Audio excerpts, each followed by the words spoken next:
우리가 정말 공들여서 쌓아 올린 계획이 있잖아요. 근데 그게 한순간에 와르르 무너져 내릴 때 우리는 그 안에서 뭘 발견하게 될까요? 오늘 창세기에 기록된 한 가정의 이 치열한 드라마, 이삭의 떨림을 통해서요, 인간의 실패와 하나님의 일하심에 대해 한번 깊이 들여다보겠습니다. 아마 다들 이런 경험 한 번쯤 있으실 거예요.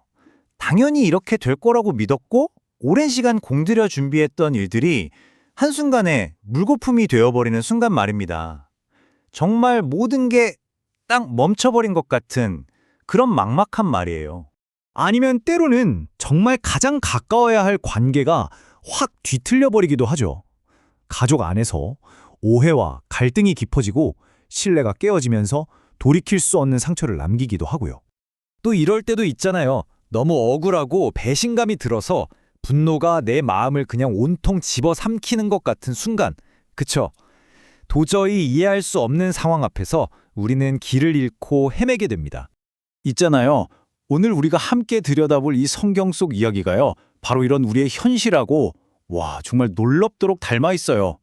아버지는 막 두려움에 떨고 있고 아들은 절망 속에서 울부짖고 심지어 형제 사이에는 죽이겠다는 살해까지 싹트거든요. 이 모든 혼돈의 한가운데 과연 절대로 흔들리지 않는 진리가 있을까요? 자, 먼저 이야기의 중심으로 한번 들어가 볼게요. 아버지 이삭에게 먼저 초점을 맞춰보죠. 그의 격렬한 떨림 속에 우리가 반드시 붙잡아야 할 중요한 진실이 숨어 있습니다. 오늘 본문을 보면 이삭이 그냥 좀 놀란 수준이 아니에요. 성경은 심히 크게 떨었다고 기록하고 있거든요. 자신이 계획했던 모든 게 완전히 뒤집혔다는 걸 깨달은 그 순간 말 그대로 온몸에 전율이 휩쌌던 거죠. 여기서 떨다라고 번역된 히브리어 단어가 바로 하라드인데요. 이게 우리가 그냥 어이쿠 하고 놀라는 그런 게 전혀 아니에요. 이건 뭐랄까, 내 존재의 뿌리부터가 그냥 송두리째 흔들리는 것 같은 그런 깊은 공포 그리고 경외감까지 동반된 떨림을 의미하는 단어입니다. 자, 그럼 여기서 질문이 생기죠. 이삭은 도대체 왜 그렇게까지 두려워했던 걸까요? 그저 아들에게 속았다는 분노와 배신감 때문이었을까요? 아니면 그 이상의 무언가를 본 걸까요? 오늘 본문은 그 떨림의 진짜 이유가 훨씬 더 깊은 곳에 있다고 말해줍니다. 바로 이 지점이 오늘 이야기의 진짜 핵심입니다. 잘 들어보세요. 이삭의 계획은 아주 명확했어요. 인간적인 사랑에 이끌려서 맏아들 에서를 축복하려는 거였죠. 하지만 하나님의 계획은 완전히 달랐습니다. 이미 오래전 리브가의 뱃속에 아이들이 있을 때부터 큰 자가 어린 자를 섬기리라. 하나님이 이렇게 분명히 말씀하셨거든요. 이삭의 그 격렬한 떨림은 바로 이걸 깨달은 순간 터져나온 반응이었던 겁니다. 인간의 편애, 속임수, 이런 온갖 지저분하고 실패투성인 상황 속에서도 단 한 치의 오차도 없이 당신의 계획을 이루시는 그 하나님의 어마어마한 주권을 온몸으로 목격한 거예요. 내 뜻이 아니라 결국엔 하나님의 뜻이 이루어지고야 말았구나. 이 사실 앞에서 그는 공포에 가까운 경외감으로 떨었던 겁니다. 자, 이제 시선을 좀 돌려볼까요? 장자였던 아들 에서에게로 한번 가보겠습니다. 그의 처절한 울음은 우리에게 또 다른 근본적인 질문을 던지거든요. 우리는 지금 무엇을 구하며 살고 있는가? 축복을 놓쳤다는 걸 알게 된 에서, 성경은 그가 소리내어 슬피 울었다고 하는데요.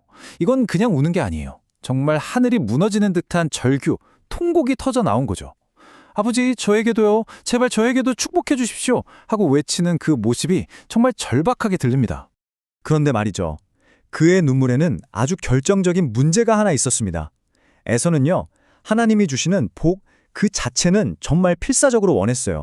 하지만 정작 그 복을 주시는 하나님께는 아무 관심이 없었던 거죠. 이게 바로 에서라는 인물의 비극이었어요. 그래서 오늘 성경은 우리에게 어쩌면 좀 차갑게 들릴 수 있는, 하지만 아주 중요한 진실 하나를 알려주는 겁니다. 눈물을 흘린다고 해서 그게 곧 회개는 아니라는 것. 또 어떤 종교적인 감동이나 벅찬 감정이 믿음 그 자체는 아니라는 사실이에요. 진짜 중요한 건 뭐냐? 내 삶의 방향을 하나님께로 완전히 돌이키는 거. 바로 그거죠. 자, 이 상실감에서 시작된 슬픔은요, 여기서 멈추지 않고 곧 다른 감정으로 폭발해버리고 맙니다. 에서 안에 있던 그 슬픔이 어떻게 살해, 즉 죽이고 싶은 마음으로 변해가는지, 그리고 그 모든 파국의 한가운데서 하나님은 뭐라고 계셨는지 계속해서 한번 따라가 보시죠. 이 죄가 깊어지는 과정, 그 위험한 흐름이 보이시나요?